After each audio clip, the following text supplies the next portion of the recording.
Sa video na ito, panoorin natin at pag-usapan kung bakit hindi basta-bastang Pinoy pagdating sa musika, lalo naman syempre sa pagigitara. Hindi tayo pahuli pero bago ang lahat, inaanyahan kita mag-subscribe sa ating munting channel.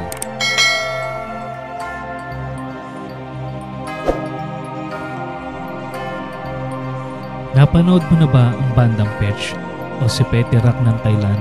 Kung mahilig ka sa pagigitara at pagre-research sa internet, baka nakita mo na siya at napanood minsan. Si Peterak ay isang mahusay na gitarista, kagaya din ni Nene Royal ng Thailand. Marami siyang gitar solo na talagang kabibiliban.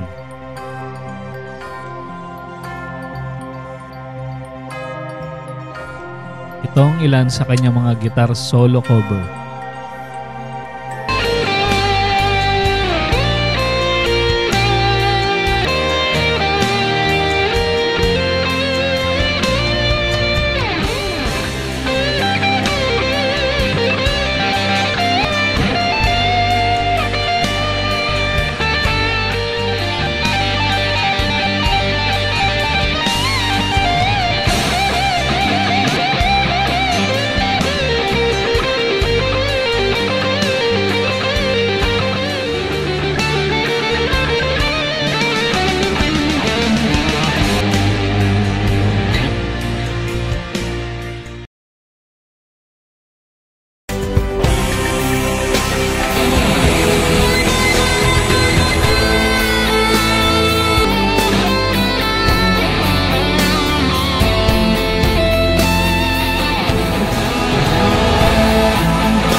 Diba talagang may ibubuga rin si Peterak pagdating sa gitara?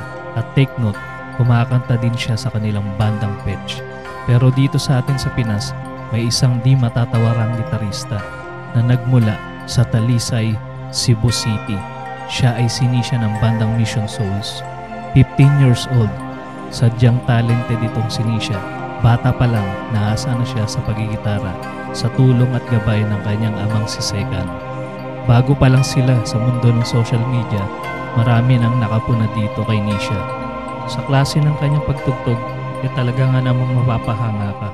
Bukod doon, talagang mahusay din ang kanyang banda na kinabibilangan ng kanyang mga kapatid at magulang. Isa silang napaka-solid na family band. Bakit solid? Lahat sila ay marunong tumugtog at kumanta. Mukhang parte na ng kanilang buhay at trabaho ang musika. Kung hindi ka pa pamilyar sa bandang Mission Souls, halika at panoorin mo ang ilan sa kanilang mga video.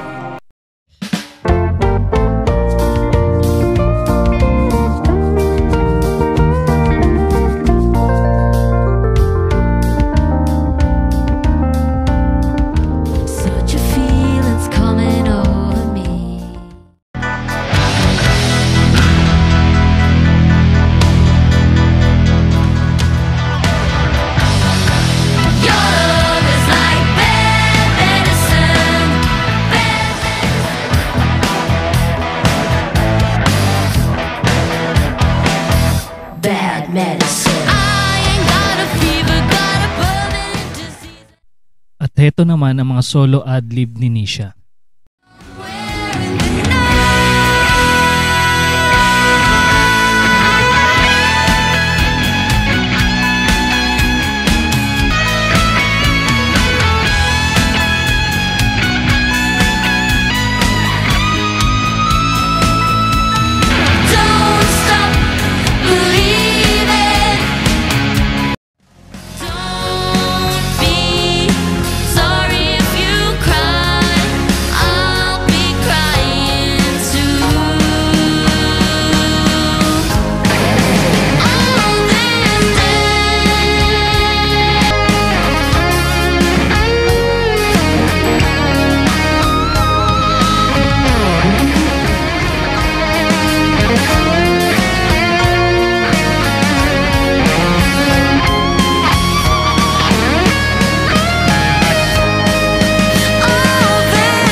mapanood, anong saloobin mo katropa?